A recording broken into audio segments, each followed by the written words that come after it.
2 años de vacaciones, capítulo 9. Bryant, Donovan, Wilcox y Service guardaban un profundo silencio. ¿Quién era aquel hombre que había muerto en aquel sitio? ¿Era un náufrago a quien los socorros habían faltado hasta su última hora? ¿A qué nación pertenecía? ¿Había llegado joven o viejo a aquel aislado punto de la tierra? ¿Había muerto anciano ya? Si era un náufrago, había tenido compañeros de desgracia que con él escapasen de la catástrofe, quedándose por fin solo después de la muerte de sus compañeros. Los diferentes objetos encontrados en la cueva, ¿pertenecían a un buque o los construyó él? Cuántas reflexiones, cuántas dudas de tan difícil solución. Pero si aquel hombre había encontrado un refugio en un continente, ¿por qué no había partido en busca de una ciudad del interior o de un pueblo del litoral? ¿La distancia que tenía que recorrer era tan grande o tan penosa que obligase a renunciar a ella? Lo cierto es que aquel desgraciado había caído, debilitado por la enfermedad o por la vejez, y que no habiendo tenido suficientes fuerzas para volver a la cueva, había fallecido al pie de aquel árbol. Y si los medios le habían faltado para buscar su salvación, bien por el norte o ya por el este de aquel territorio, ¿no sucedería lo mismo a los jóvenes náufragos del Sluggy?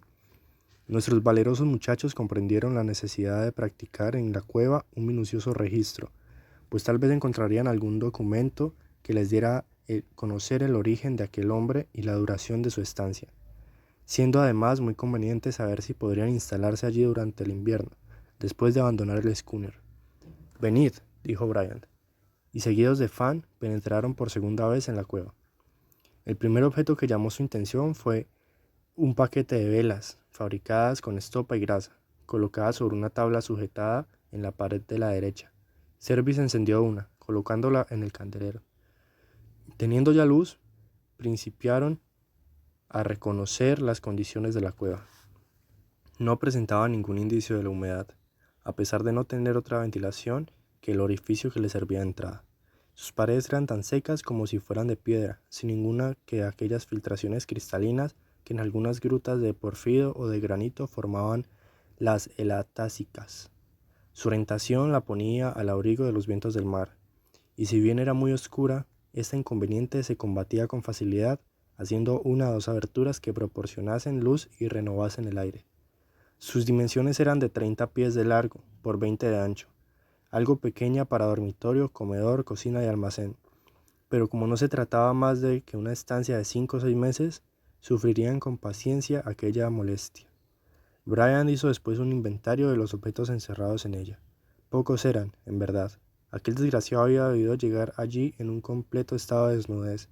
El camastro, una mesa, un taburete y un cofre fue el único mobiliario que encontraron. Menos favorecido aquel infeliz que los náufragos del Sluggy no había tenido, como ellos, un material completo a su disposición, pues los chicos no hallaron en la cueva más que algunas herramientas, una azada, un hacha, 2 o 3 utensilios de cocina, un tonel que debía contenido aguardiente, un martillo, 2 cortafríos y una sierra. Estos objetos debían haber sido transportados en la embarcación cuyos restos se hallaban a la orilla del río. Las investigaciones continuaron, dando por resultado el hallazgo de una navaja de varias hojas, rotas en su mayor parte, un pasador, un compás y una olla de hierro.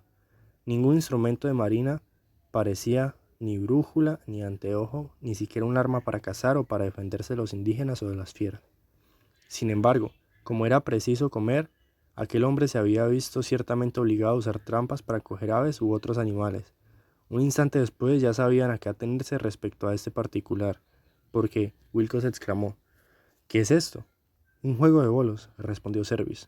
«¿Un juego de bolos?», repitió sorprendido Bryant. Pero conoció enseguida el uso a que habían sido destinadas las 2 piedras redondas que Wilcox acababa de coger del suelo.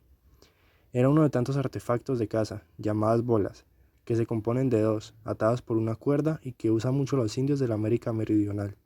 Cuando una mano hábil lanza aquellas bolas, se enrollan en las piernas del animal, paralizando sus movimientos y haciéndolo presa del cazador. Encontraron también un lazo, formado con una larga correa. Este instrumento maneja lo mismo que las bolas, pero a una distancia más corta. Tal fue el inventario de los objetos encontrados en la gruta. Bryant y sus compañeros eran mucho más ricos, mas también es cierto que estos eran unos niños, y el otro era un hombre. Por ese hombre ¿Era un simple marino o un oficial cuya inteligencia se había desarrollado en el estudio?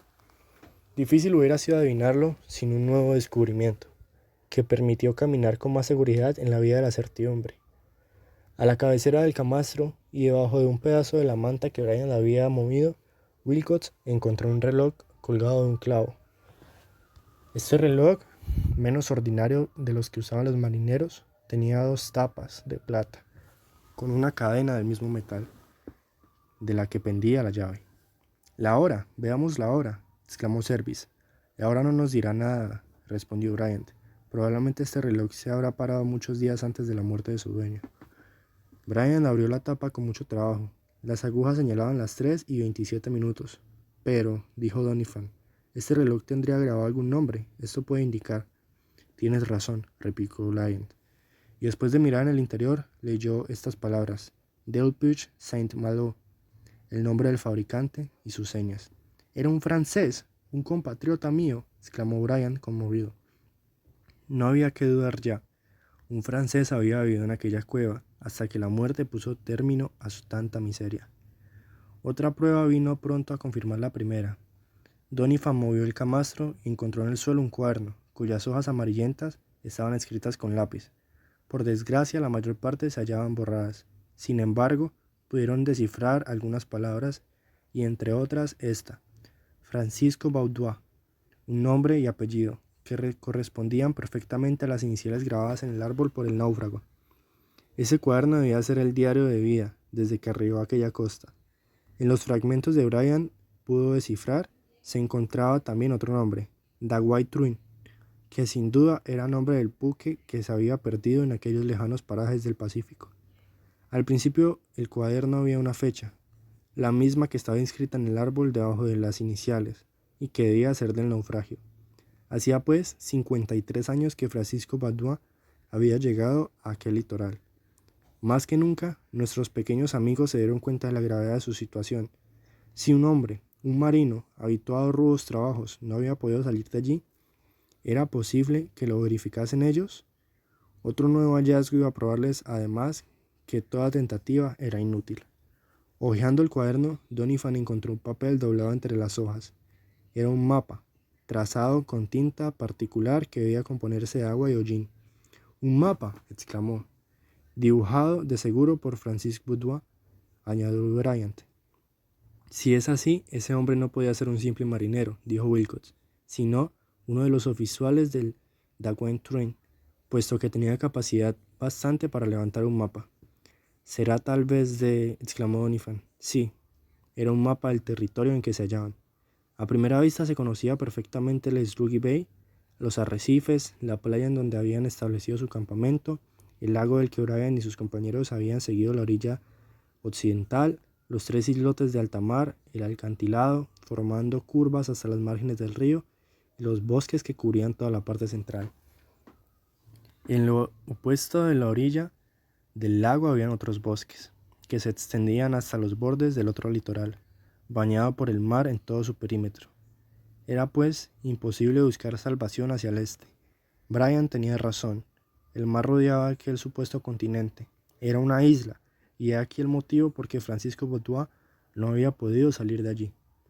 Fácilmente se conocía en aquel mapa que los contornos de la isla estaban dibujados con bastante exactitud, demostrando además que el náufrago había recorrido aquel terreno en todos sentidos, puesto que se dejaban ver los principales accidentes geográficos, siendo él sin duda el que había construido la jopa o choza donde durmieron los niños la primera noche de su exploración, y aquella calzada del riachuelo que tan profunda sorpresa les causara. Según el mapa de Francisco Baudoin, aquel territorio afectaba una forma oblonga, y parecía una enorme mariposa con las alas desplegadas, siendo estrecho en su parte central, entre Sluggy Bay y otra bahía que estaba en el este. Había además una tercera, mayor que las otras en la parte meridional. En medio de un cuadro de grandes bosques se desarrollaba el lago de 18 millas, de largo por 5 de ancho, dimensiones bastante grandes, para que Donovan y sus compañeros no hubieran podido percibir nada en sus orillas del norte, del este y del sur. Varios ríos salían de aquel lago. El más notable era el que, corriendo delante de la cueva, desembocaba en Sluggy Bay, cerca del campamento. La única altura de algo importante de esta isla parecía ser el acantilado, formando curva desde el promontorio, al norte de la bahía, hasta la margen derecha del río.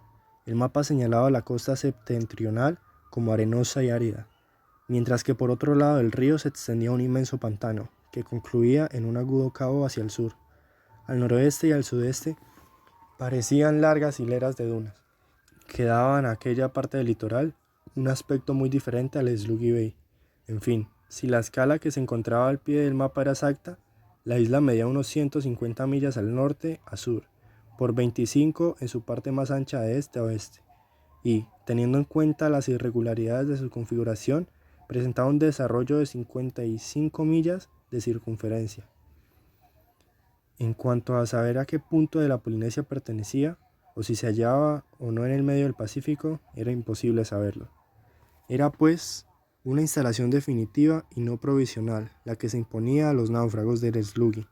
Puesto que la gruta les ofrecía un excelente refugio, convenía transportar allí todo el material antes de que las primeras borrascas del invierno concluyesen de destruir el schooner. Convenía, por consiguiente, volver al campamento sin más tardar.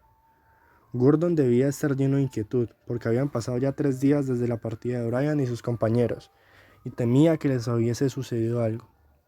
Acordaron, pues, emprender la vuelta aquel mismo día a las 11. Era inútil subir otra vez el acantilado, puesto que el mapa indicaba que el camino más corto era seguir la orilla derecha del río que corría de este a oeste. Había que andar unas 7 millas, que bien podían recorrerse en lo que restaba hasta el anochecer. Pero antes de alejarse, nuestros jóvenes quisieron realizar una de las obras de misericordia. Abrieron una fosa al pie del mismo árbol en que Francisco Boudoir grabó las iniciales de su nombre y colocaron en ellas los restos secos del desgraciado náufrago, plantando encima una cruz de madera. Después, cumplieron esta piadosa ceremonia, volvieron a la cueva, cuyo orificio taparon para que ningún animal penetrara en ella, y después de haber apurado lo que les quedaba de comestibles, emprendieron su ruta por la margen derecha del río. Brian no cesaba de examinar su curso para ver si sería fácil con una embarcación cualquiera o una balsa utilizar aquella vía fluvial para el transporte de todo el material del Sluggy, aprovechando la marea alta cuya acción se hacía sentir hasta el lago. Lo temible sería que se cambiara en torrente, o que la falta de anchura o de profundidad le hiciese impracticable, pero, gracias a Dios, no sucedió así. Toda vez que en el espacio de 3 millas que habían andado ya, el río se presentaba en excelentes condiciones de navegación. Sin embargo, a las 4 de la tarde, tuvieron que dejar de seguir la orilla, porque estaba cortada por una hondonada espantanosa, en la que no se podía andar sin peligro, y esto les obligó a tomar otra vez el camino del bosque. Con la brújula en mano, Brian se dirigió hasta entonces hacia el noroeste para ir al Sluggy Bay, por el trayecto más corto, pero se retrasaron bastante, porque las hierbas eran altas, que dificultaban mucho la marcha, y además la oscuridad llegó muy pronto. Por causa de la espesura de los abedules, de los pinos y de las hayas, en tan malas condiciones anduvieron 2 millas, y a las 7 no sabían en dónde se encontraban, temiendo haberse extraviado. ¿Tendrían que pasar la noche debajo de los árboles? Eso era lo de menos, si no se hubieran acabado las provisiones. «Marchemos siempre», dijo Bryant. «Andando en la dirección indicada, no tenemos más remedio que llegar al Sluggy Bay». «Como no sea que ese mapa nos haya dado falsas indicaciones», respondió Doniphan, «y resulta que este río no sea el que desemboca a la bahía». «¿Y por qué no hace de ser ese, Doniphan? ¿Qué motivos tienes para creer lo contrario, Bryant?» Como se ve, Doniphan, que no estaba satisfecho con el triunfo de su compañero, se obstinaba en no creer exacto el mapa del náufrago, y sin embargo, no se podía negar que en la parte recorrida por nuestros jóvenes, la carta geográfica presentaba el país tal cual era. Brian no quiso discutir, y prosiguieron resueltamente su camino. A las 8, no sabiendo por dónde andaban, tan grande era la oscuridad, observaron de repente que por un claro del bosque aparecía una luz bastante viva, propagándose por el espacio. «¿Qué es esto?», dijo Service. «Es una estrella errante, según creo», dijo Wilcox. «No, es un cohete», replicó Bryant. «Un cohete lanzado desde el Sluggy».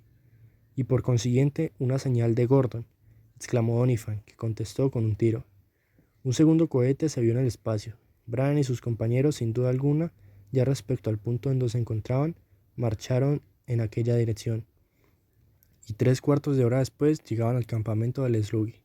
Era en efecto el americano, que por temor de que se hubiesen extraviado, había tenido la buena idea de lanzar al espacio algunos cohetes a fin de enseñarle las posiciones del schooner.